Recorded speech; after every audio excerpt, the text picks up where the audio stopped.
अस्सलाम वालेकुम नाज़रीन, मैं हूं आपका मेज़बान अख्तर शाहीन रिंद और आप देख रहे हैं मेट्रो मैटर्स। नाज़रीन, आज हम बात करेंगे अपने शो में आगाज़ में ही एमडी कैट टेस्ट के हवाले से। आपको जैसा कि मालूम है कि पाकिस्तान में मेडिकल के एडमिशन्स के लिए, चाहे आपको एमबीबीएस करना हो या बीडीएस करना हो, उसके लिए एक टेस्ट मुतारफ़ हुआ था जिसे एमडी कैट कहते हैं। एमडी कैट टेस्ट में हज़ारों बच्चों ने हिस्सा लिया, लेकिन उसके बाद ही फ़ौरन बाद ही ये पता चला कि ये टेस्ट का जो पर्चा था वो तो एक दिन पहले ही लीक हो चुका था और बहुत सारे लोगों तक वो पहुंचा था।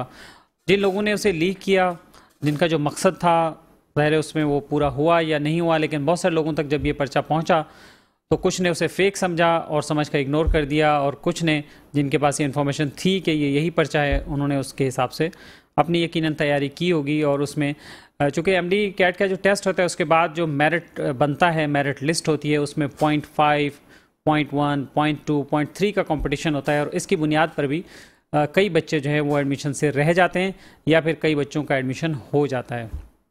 तो इस वजह से जैसे ये खबर आई कि ये पर्चा लीक हो गया तो उस पर बहुत ह्यू एंड क्राई हुआ, और उसमें सबसे पहले यंग डॉक्टर्स ने उस पर आवाज़ उठाई और उसे कैंसिल करने का मुतालबा किया। आज हम इसी पे बात करेंगे।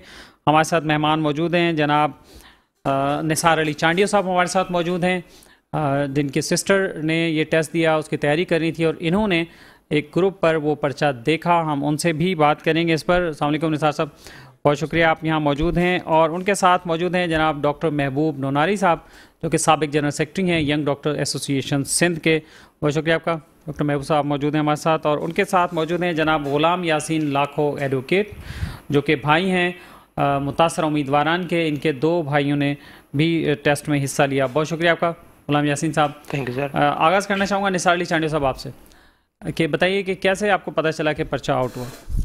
सर, सबसे पहले तो मैं अपना इंट्रोडक्शन करवाना चाहूँगा। मेरा नाम डॉक्टर निसार अली चांडियो है और मैं फाइनल ईयर बीडीएस स्टूडेंट अभी करंटली इन्वॉल्व हूँ बीबीआस फार्डिनल कॉलेज लाड़काना से। सर, जो एमडी कैट का टेस्ट होने जा रहा था, जाहिर सी बात है पाकिस्तान का सबसे बड़ा टेस्ट है ये, तो उसमें मेरी सिस्टर भी अपीयर होने जा रही थी। संडे वाले दिन जब मैं 4:30 बजे उठा हूँ तैयारी के लिए, तो 5:27 पे हमारे ग्रुप में, जो हमारा बैच का ग्रुप है, उसमें पेपर शेयर हुआ। 24 पिक्चर्स थी सुबह के 5:27। जी, सुबह के 5:27 पे। उसमें 24 पिक्चर्स थी, उसमें 200 सवाल थे विथ आंसर्स, जो कि हमने तो एक मजाक समझ के उसको इग्नोर कर दिया। जो कि टेस्ट जब हो गई उसके फ़ौरन बाद जब मैंने वो पेपर अपनी सिस्टर को दिखाया तो उसने कहा एग्जैक्ट यही क्वेश्चंस आए हुए थे टेस्ट में। तो मैं हैरान रह गया। जाहिर सी बात है, न सिर्फ मैं हैरान रह गया बल्कि पूरी सिंध हैरान रह गई कि फ्यूचर डॉक्टर्स के साथ ये कैसा जुल्म हो रहा है। तो इसके एविडेंसेस मेरी मोबाइल में हैं, न सिर्फ मेरी मोबाइल में बल्कि हमारे उस ग्रुप में 26 स्टूडेंट्स थे, उन सब लोगों के पास वो एविडेंसेस थे और अभी भी हैं, और हमने वो सबमिट करवाए हैं अथॉरिटीज़ को, लेकिन अभी तक कोई भी इस पे कोई मतलब रद्द अमल नहीं आया हुआ। तो हम ये डिमांड करते हैं कि पेपर रिकंडक्ट हो विथ ट्रांसपेरेंसी, क्योंकि जो बच्चे इतनी मेहनत कर रहे हैं उनका अगर आप ऐसे हक छीनोगे तो क्या हाल होगा हमारा। तो दैट मीन्स कि उस ग्रुप में आप मौजूद हैं, तो वहाँ उस ग्रुप में जिस भी नंबर से वो शेयर हुए हैं वो नंबर तो आइडेंटिफाई हुआ होगा ना? जी, वो भी हमारा एक बैचमेट है और वो कह रहा है कि मुझे भी किसी ने भेजे हैं। तो असल बात यह है कि आप किसी एक बंदे को पकड़ने से मसला हल नहीं होगा। आप उसको पकड़ें जिसने जेएसएमयू में रह के वो पेपर दिया है, मतलब पैसों पे या किसी भी तरह से वो शेयर करवाया है ना, उसी से ही ये चीज़ हल होगी। राइट। ग़ुलाम यासीन लाखो साहब, जी सर, आप बताइए कि आप इस हवाले से क्या कहते हैं। सर मेरे दो भाई अपीयर हुए थे इस एमडी के टेस्ट में। तो जैसे ये निसार चांडो साहब ये मेरा दोस्त है, तो उस दिन मैंने इनसे रब्ता किया टेस्ट वाले दिन, क्योंकि इसके सिस्टर का और मेरे भाइयों का एक ही सेंटर था। तो इन्होंने मुझे बताया यार ये जो पेपर है ये तो मुझे रात को ही आ गया था, लेकिन मैंने इनको फेक समझ के और मैंने किसी से वो शेयर नहीं किया, लेकिन ये इनके सवालात मिलते जुलते हैं। तो मैंने भाइयों से बात किया तो उन्होंने बोला यही पेपर था। तो मेरा कहना ये है कि हमने आज आए थे यहाँ पे जेएसएमयू जो वीसी साहब है उनके लिए, वो जो एक कमेटी सुनने को आ रहा है कि महबूब भाई ने बताया कि एक बनी है, तो प्रूफ वगैरह हमने वहाँ पे जमा कराने के लिए। लेकिन असल सवाल ये है कि ये बच्चों का वो नहीं है जिम्मेदारी के ये ढूंढेंगे कोई किसने आउट किया, ये वीसी और जो इन्होंने कमेटी बनाई है उनमें है। अदरवाइज हमारा ये मुतालबा है कि इन टेस्ट को आप रिकंडक्ट करवाएं। अगर ये नहीं करवाएंगे तो हमने फिर कानूनी कोई रास्ता इख्तियार करेंगे हम। जैसे कि अभी recently Sindh public service commission में भी एक ये इशू हुआ था कि जिस बच्चों की या जिस कैंडिडेट की 33 मार्क्स थी और जिनकी 75 से अबव मार्क्स थी, उनको मतलब इंटरव्यू में फेल किया गया, जिसकी 33 मार्क्स थी उनको पास किया गया। तो वहाँ पे हमने सिंध हाई कोर्ट में एक पिटिशन फाइल की है सिंध पब्लिक सर्विस कमीशन के खिलाफ, जिसकी अभी 28 को है हेयरिंग। तो कहने का मतलब ये है कि हमारे जो मिडिल क्लास के लोग हैं, हमारे पास इदारे 1 2 3 हैं, अगर उसमें भी करप्शन हो जाएगी या ट्रांसपेरेंसी नहीं हो जाएगी तो फिर गरीब का पढ़ना वो तो एक अधूरा रह जाएगा। फिर हम तो गरीब बच्चों के पढ़ाने का कोई फ़ायदा ही नहीं है। तो हमारा मुतालबा ये है कि अदरवाइज़ अगर ये इस पर फेयर इंक्वायरी नहीं होती जिसमें FIA का एक बंदा इन्वॉल्व है, यहाँ पे कमेटी में उन्होंने लिया हुआ है, तो FIA कर सकती है कि ये जो व्हाट्सएप शो हुआ है या जो वायरल हुआ है वो किस डेट पे हुआ है, किसने किया है, या जो तो वो रिजल्ट तक पहुंच जाएंगे। अगर होता है तो आप उसको रिकंडक्ट करवाएं। हाँ, अगर ये नहीं करवाते और ऐसा कोई वो हमें सेटिस्फिकेशन नहीं मिलती तो फिर हम इस पे कॉन्स्टिट्यूशन पिटिशन के लिए हम राज़ी हैं। और अब हमने माइंड बना लिया है, जो कि मैंने महबूब भाई को भी कहा है, क्योंकि इसमें जो 45,000 से अबव कैंडिडेट अपीयर हुए हैं, जो कि बहुत एक बड़ा नुकसान है। आप एक फील्ड में आए नहीं हो, आपने मतलब अभी से ही इन बच्चों के मुस्तकबिल से खेलना शुरू किया है, जैसे Sindh public service commission, government of Sindh खेल रही है, तो हम ये बर्दाश्त नहीं करेंगे। हमने कांटेक्ट भी किया है VC से, महबूब भाई ने भी किया है। अगर वो हमें रिजल्ट नहीं देते सेटिस्फिकेशन तो हम फिर इंशाल्लाह हाई कोर्ट में उससे रुजू करेंगे, FIA को पार्टी बनाएंगे, फिर कोर्ट की डायरेक्शन से वो प्रूव होगा कि आया ये पेपर सही हुआ, लीक हुआ, किसने किया ये वो, तो फिर इंशाल्लाह रिजल्ट मिल जाएगा हमें। जनाब डॉक्टर महबूब साहब, यंग डॉक्टर्स क्या कहते हैं? और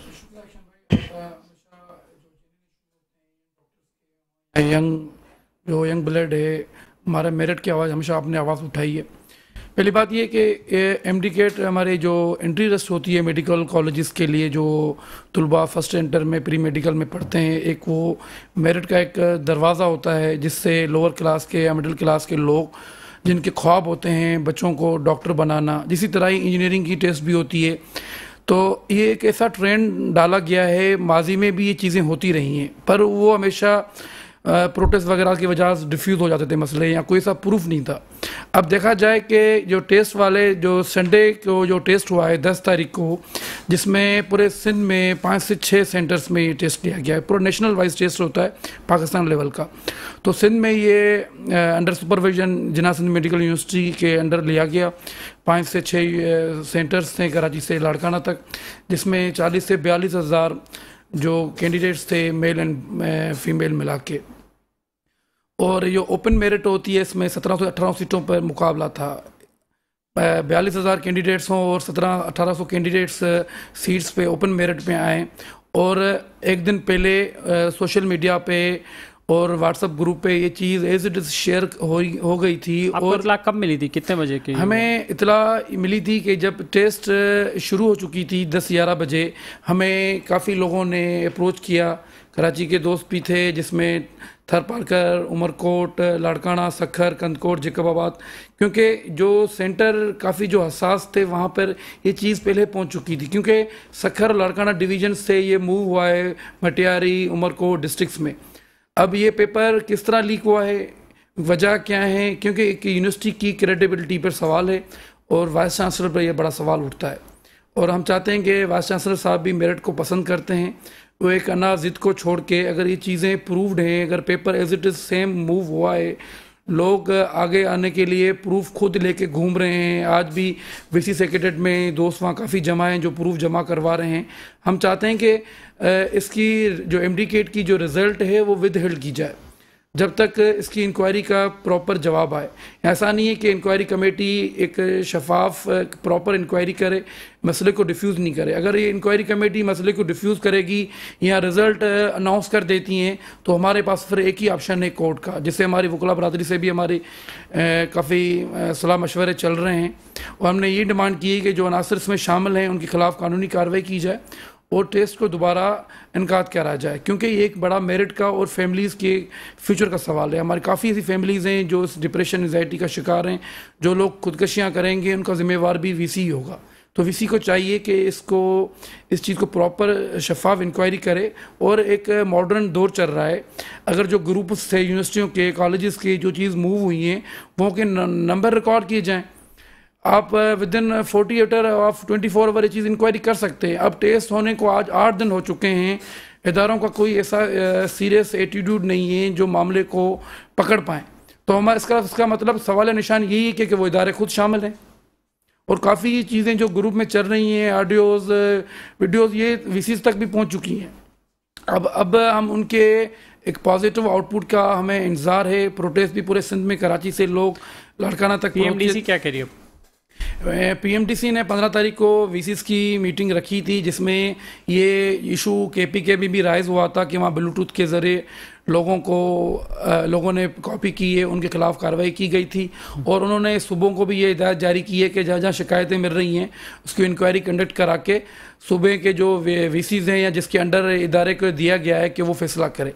और हम चाहते हैं कि अमजद सराज साहब एक मेरिट को उसके बाद ही यहाँ पे जेएसएमयू ने फिर इंक्वायरी कमेटी बिठाई है। तो उसमें आप लोगों को भी शामिल किया गया है? उसमें हमें बुलाया नहीं किया गया। हमें ये किया गया है कि आपके पास जो प्रूफ्स हैं आप फाइल्स वगैरह जमा करवाएं, और जो कैंडिडेट्स हैं जो फाइल जमा करवाना चाहते हैं वो जमा करवाएं। पर as such is inquiry committee का कोई ऐसा रिएक्शन या कोई लाएमल सामने नहीं आया कि किस तरह जमा करवाने हैं, किस तरह स्टूडेंट्स को कॉल करनी है। क्योंकि अभी तक अगर स्टूडेंट्स को आप बुलाएंगे नहीं, प्रूफ देखेंगे नहीं, FIE का जो आपने मेंबर नामजद किया है उसका नाम वाज़ेह नहीं किया, 17 से 18 ग्रेड का होना चाहिए। एक मेंबर इन्होंने VC का जो यूनिवर्सिटी का रजिस्ट्रार है डॉक्टर आज़म हैं, एक हमारे प्रोफेसर हैं मसरूर साहब, एक वो हैं, एक हेल्थ डिपार्टमेंट के एडिशनल सेक्रेटरी मुलाबिक साहब हैं, जिनसे भी हमारे जो मुज़ाकरात जारी हैं। कमेटी की फॉर्मेशन को देख के आपको लगता है कि ठीक है इंक्वायरी सही हो जाएगी? देखो, एक चीज़ वाज़े एक पड़ी हुई है। अगर इंक्वायरी कमेटी माजी में माजे की तरह वही गलतियां करके दोबारा वही गलतियां करेगी तो उनकी क्रेडिबिलिटी पे सवाल जाएगा ना। एक इदारे की साख का सवाल है, एक बड़ा इदारा, एक बड़ा टेस्ट है जो मेरिट का पूरे पाकिस्तान में लिया जाता है, जिसमें लोग जो पुअर और मिडिल क्लास के जो ख्वाब होते हैं वो अधूरे रह जाएं। क्या वो सुकून से जी पाएंगे? क्या उनके बच्चे भी कल फैमिलीज़ में प्रोफेसर, खुद वो डॉक्टर बन के प्रोफेसर बने हैं, डॉक्टर्स बने हैं, उनको पता है कि ये प्रोसेस किस तरह, लोग किस तरह इस फील्ड में आते हैं, क्योंकि ये एक सी फील्ड है, सेंसिटिव फील्ड है। इन लोगों को आगे मेडिकल फील्ड में, ग्राउंड में लोगों का ट्रीटमेंट करना है। अगर ये लोग इसी तरह ही चोर दराज से, अब 1700-1800 लोगों की ओपन मेरिट है, और ओपन मेरिट से 800 से 1200 लोग ऐसे आ जाएंगे जिनको की मिली है, बाकी 600 लोग वो आएंगे, बाकी 1200 तो सीटें गई ना। तो इसका एक आम आदमी का क्या भरोसा होगा इन तारों? आप क्या मुतालबा करना चाहेंगे? फाइनल वर्ड क्या है? हमारा मुतालबा यही है कि MD के टेस्ट को दोबारा रिकंडक्ट किया जाए और जो अनासर शामिल हैं उनके खिलाफ कार्रवाई की जाए, ताकि आगे चल के ऐसे इदारों में कोई ऐसा एक्शन ले ना पाए। जनाब डॉक्टर निसार साहब, आप बताइए कि और फिर लोगों ने कहाँ से और ये शिकायत मिली आपके अलावा, और लोग जब कनेक्ट हुए होंगे आपके साथ? जी, पहले तो सबसे बड़ा सबूत ये है कि हमारे पास, हमारे ग्रुप में जो 26 लोग हैं उनको रिसीव हुआ। और दूसरी बात कि फ़ेसबुक पे डॉक्टर आमिर ने वो पोस्ट रखी हुई थी एक दिन पहले, मतलब के, तो वो भी एक बहुत बड़ा सबूत था। और उसके बाद तो डिफरेंट सबूत फ़ेसबुक पे सर्कुलेट करते रहे, लेकिन कोई भी रद्द अमल नहीं आया। और उसके बाद देखें, अगर आप एक कमेटी में इंक्वायरी कमेटी तो बनी ना? जी, कमेटी बनी, लेकिन देखें प्रोटोकॉल होते हैं कमेटी के। अगर कमेटी बन रही है तो जिसने वो सबूत अपलोड किए हैं, आप उनको ऑफिशियल वे से रब्ता करने की कोशिश करते हैं ना, कोई लेटर वगैरह उनको भेजते हैं कि भाई आप लोग आके हमें सबमिट करवाएं। ऐसे नहीं होता कि बस आपने कमेटी बना दी बस। तो हमें ना कोई लेटर मिला है, मैं खुद फेसबुक पे इतनी पोस्ट रखी हैं, लेकिन किसी ने कोई भी किस्म का हमें कांटेक्ट नहीं किया, सिवाय YDA वालों ने।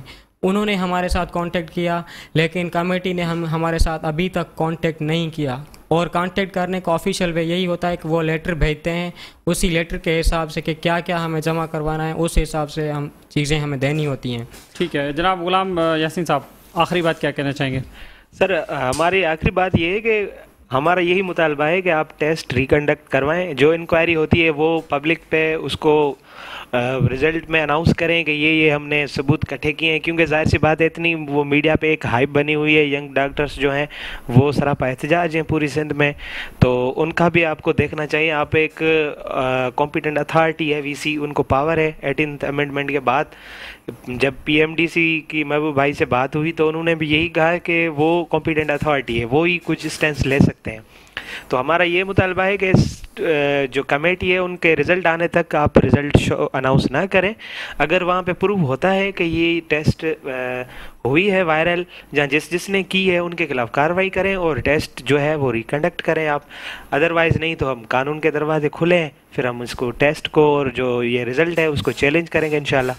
चलिए डॉक्टर, वो आखिरी बात आप क्या कहेंगे अगर इस मुतालबे पर कि आप जैसे कह रहे हैं कि उसको रिकंडक्ट किया जाए, अगर नहीं होता तो फिर YDA का क्या लाइमल हो?